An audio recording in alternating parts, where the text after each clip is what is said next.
സരിൻ രാവിലെ പറഞ്ഞിരുന്ന പോസിറ്റീവായി സംസാരിക്കുക ഇന്നത്തെ ദിവസം തന്നെയാണ്. കാര്യങ്ങളൊക്കെ പോസിറ്റീവ് അല്ലേ? തികച്ചും പോസിറ്റീവാണ്. ഞാനൊരു 100ഓളം ബൂത്തുകളിലെത്തി. ഇനി 2:30 മണിയായി ഇപ്പൊ സമയം. 3.5 മണിക്കൂറാണ് ബാക്കി. കഴിവതും 180 ബൂത്തിലും എത്തണമെന്നുണ്ട്. ഔട്ട് ബൂത്തുകളും നമ്മുടെ പ്രവർത്തകർ ആവേശത്തോടെ ഇരിക്കുന്ന ഔട്ട് ബൂത്തുകളും കൂടി ചേരുമ്പോൾ ബൂത്തിന്റെ ഉള്ളിൽ മാത്രം പോയിട്ടല്ലല്ലോ, നമുക്ക് പ്രവർത്തകരടുത്ത് കൂടി എത്തണം. അപ്പോ നിങ്ങളെല്ലാവരും ഭക്ഷണം കഴിച്ചു എന്ന് വിചാരിക്കുകയാണ്. കൃത്യം 2:30 തന്നെ വരാൻ പറ്റി. വോട്ടുകൾ രേഖപ്പെടുത്തി. ഞാനും എന്റെ ഭാര്യയുടെയും 2 പേരുടെയും വോട്ടുകൾ രേഖപ്പെടുത്തി. രാവിലെ 3/4 മണിക്കൂറോളം നഷ്ടപ്പെട്ടിട്ടും ഈ ബൂത്തില് വളരെ പെട്ടെന്ന് തന്നെ അവരത് തിരിച്ച് പിക്കപ്പ് ചെയ്തു എന്നുള്ളതാണ്. അതുകൊണ്ട് തന്നെ 88ാമത്തെ ബൂത്തില് 1016 എന്നുള്ള ക്രമ നമ്പറിൽ വോട്ട് രേഖപ്പെടുത്തി. ഇനിയുള്ള ബൂത്തുകളിലേക്ക് ജനങ്ങളെ, വോട്ടർമാരെ കാണുന്നതിനും പ്രവർത്തകരെ കാണുന്നതിനും വേണ്ടി പോവുകയാണ്. 70,000 വോട്ടുകൾ പോൾ ചെയ്യുന്നതായിരുന്നു രാവിലെ പറഞ്ഞിരുന്നത്. 70,000 വോട്ടുകൾ പോൾ ചെയ്യുന്നതായിരുന്നു. വോട്ടിംഗ് ശതമാനത്തിൽ 2021 അപേക്ഷിച്ച് ഒരു കുറവ് കാണുന്നുണ്ട്. ആശങ്കയുണ്ടോ? ഇല്ല, ആശങ്കയില്ല. അതെന്താണെന്നറിയോ, വേനൽക്കാലത്ത് നടന്ന തെരഞ്ഞെടുപ്പുകൾ മാത്രമാണ് നമുക്ക് ശീലം. 2 മണി മുതൽ 4 മണി വരെ ആരും വോട്ട് ചെയ്യാൻ വരാറില്ല. സാധാരണ വോട്ട് കുറഞ്ഞ ബൂത്തുകളിൽ 2 മണി മുതൽ 4 മണി വരെ ഇത്തവണ അഭൂതപൂർവമായ തിരക്ക് അനുഭവപ്പെടുന്നുണ്ടാവും. നിങ്ങളൊന്ന് അന്വേഷിച്ചാൽ മതി.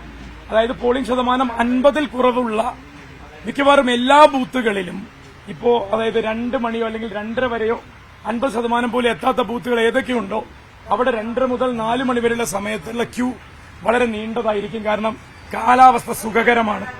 അതുകൊണ്ട് തന്നെ ആളുകൾ കൂട്ടമായി വോട്ട് ചെയ്യാനെത്തും. ഫൈനൽ കൌണ്ട് നേരത്തെ പറഞ്ഞ പോലെ 100 വോട്ടിനെങ്കിലും ടോട്ടൽ വോട്ട്സ് എത്രയാണോ കഴിഞ്ഞ പാലക്കാട് അസംബ്ലി ഇലക്ഷന് പോൾ ചെയ്തത്, ടോട്ടൽ വോട്ട്സ് 100 വോട്ടെങ്കിലും കൂടുതലാകാനാണ് ഇപ്പോഴും സാധ്യത കാണുന്നത് ജനങ്ങളുടെ പ്രതികരണത്തിൽ നിന്ന്. എക്സ്പെക്ടേഷനെ കുറിച്ച് നേരത്തെ പറഞ്ഞിരുന്നു, അതിലൊരു മാറ്റമില്ലല്ലോ. അങ്ങനെ അടിക്കടി മാറ്റം ഉള്ള ഒരു സ്വഭാവം ഇല്ല. ബൂത്തുകളിൽ പോയപ്പോൾ ഒരു മാറ്റമില്ല. പോളിംഗ് നടപടിക്രമങ്ങളെ 60,000 ടോട്ടൽ വോട്ട്, താങ്കളുടെ വോട്ട് 60,000 കിടക്കുന്നതായിരുന്നല്ലോ. അല്ല, ഞാൻ കൃത്യമായിട്ട് 70,000 കുറയാതെ എന്നാണ് ഞാൻ പറഞ്ഞത്. എതിരാളികൾക്ക് എല്ലാവർക്കും, പ്രത്യേകിച്ച് 2 മുന്നണികൾക്കും കൂടി ചേർന്നൊരു 80,000 വോട്ട് വരെയും 1,50,000 തൊട്ടുമുകളിൽ ഒരു പോളിംഗുമാണ് നമ്മൾ പ്രതീക്ഷിക്കുന്നത്. അങ്ങനെയെങ്കിൽ സർവകാല റെക്കോർഡാണ്. 1,50,000 1,95,000 വോട്ടിലെ 1,50,000 ആണ്. അത് 75% 75% മാത്രമാണ്. ഒരുപക്ഷെ 1,45,000 വരെ താണേക്കാം. എന്തായാലും 1,40,000 മുകളിൽ ഉണ്ടാകും.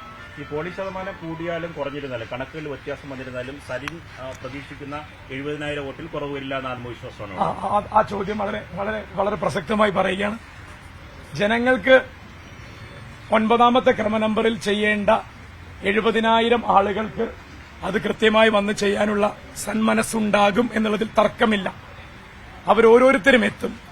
അവരുടെ എണ്ണം കൂടട്ടെ എന്നാണ് ഞാനും ആശിക്കുന്നതും ആശംസിക്കുന്നതും.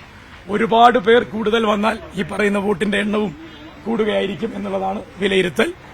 70,000 വോട്ടർമാർ വന്ന് വോട്ട് ചെയ്യുമെന്നുള്ള കണക്കിൽ നിന്ന് പുറകോട്ടില്ല.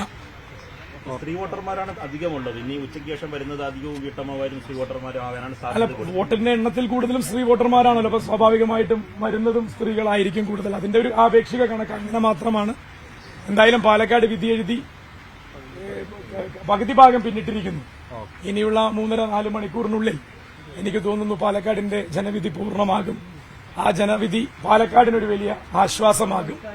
ആ ആശ്വാസം ഈ ജനത അടുത്ത 1.5 വർഷത്തേക്ക് അവർ പ്രതീക്ഷിക്കുന്ന ഉറപ്പുകൾ, അവർ പ്രതീക്ഷിക്കുന്നതൊക്കെ ചെയ്യാൻ പറ്റുന്ന ഒരാളെ അവർ തെരഞ്ഞെടുക്കുന്ന രീതിയിൽ തന്നെയായിരിക്കും എന്നുള്ളതാണ് ഇപ്പോ കഴിഞ്ഞ 6 മണിക്കൂറിലേറെയായി ഓരോ ബൂത്തുകളിലും കയറി ചെന്നപ്പോഴുള്ള പ്രതികരണങ്ങളിൽ നിന്ന് മനസ്സിലാവുന്നത്. മാറ്റത്തിന് വേണ്ടി ലോട്ടായിരിക്കും. അവർക്ക് വിശ്വാസമുള്ള ഒരാളെ കണ്ടെത്താൻ, അവർക്കൊരാളും നാഥനുമുണ്ട് എന്ന് ഉറപ്പുവരുത്താൻ പറ്റുന്ന വിധത്തിൽ യഥാർത്ഥത്തിലുള്ള ജനവിധി എന്താണോ ആ ജനവിധി അവരുടേതായിട്ടുള്ള, പാലക്കാടിന്റേതായിട്ടുള്ള താൽപര്യങ്ങളെ സംരക്ഷിക്കുന്നതിനുള്ള ഒരു വോട്ടായിരിക്കും. അത് ജനങ്ങൾ മാറുക എന്നുള്ളതല്ല അതിന്റെ അർത്ഥം. അവരുടെ വോട്ടിന്റെ സ്വഭാവം അവർ കൃത്യമായി വിലയിട്ട് തന്നെയാണ് ചെയ്യാൻ പോകുന്നത്. അറിഞ്ഞ് ചെയ്യാൻ പോകുന്ന വോട്ടുകളാണ്. പറഞ്ഞു പറ്റിക്കൽ അവസാനിച്ചു എന്നുള്ളത് ജനങ്ങൾ ഏകദേശം 5-8 ദിവസങ്ങൾക്ക് മുന്നേ തീരുമാനിച്ചുറപ്പിച്ചു കഴിഞ്ഞു. അതുകൊണ്ട് തന്നെ ഇന്നലെയോ മിനിഞ്ഞാന്നോക്കെയായി നടക്കേണ്ടുന്ന പല നാടകങ്ങൾക്കും അവസരം കിട്ടിയിട്ടുണ്ടോ എന്ന് ചോദിക്കുമ്പോൾ പ്രത്യക്ഷത്തിൽ നമുക്ക് മനസ്സിലാകുന്നത് ഇല്ല എന്നാണ് ആ ജനവിധി. അതുകൊണ്ട് തന്നെ പൂർണ്ണമാവുകയാണ്, ആയിക്കൊണ്ടിരിക്കുകയാണ്.